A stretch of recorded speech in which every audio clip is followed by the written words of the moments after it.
明年代替要公司化，今年呢有一寡员工摕到2000块到3000块不等的这个留在津贴，确实有1000外的员工去互排除在外，引起到代替产业工会不满。今仔日引起到交通部抗议，呼吁交通部就要提出改善方案，若准无这，所落来无排除要发起罢工。低薪难留才。华城市伫代替者透露4档薪水，因为去年改善加薪方案才有3万，不过伊真不满，即马代替认为安尼就是加薪，无要阁发互因留在津贴。调薪占用薪点，我是先把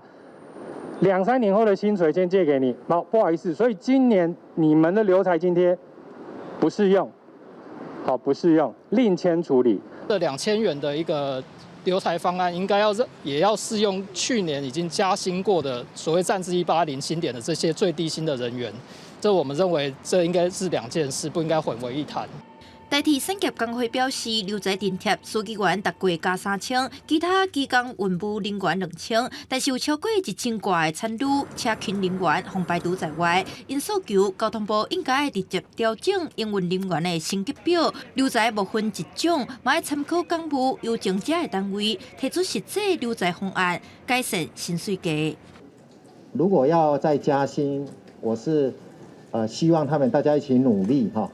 就由在明年公司这个成立以后，营运有好的一个结果的时候，我们再来谈第2波。针对部长的回应，工会批评国家是把薪水价的问题甲责任撒予公司，所落来无排除要发动罢工。伊嘛呼吁交通部代替局，莫甲留在甲薪水价难做伙，打击员工的士气。记者田立台北采访报道。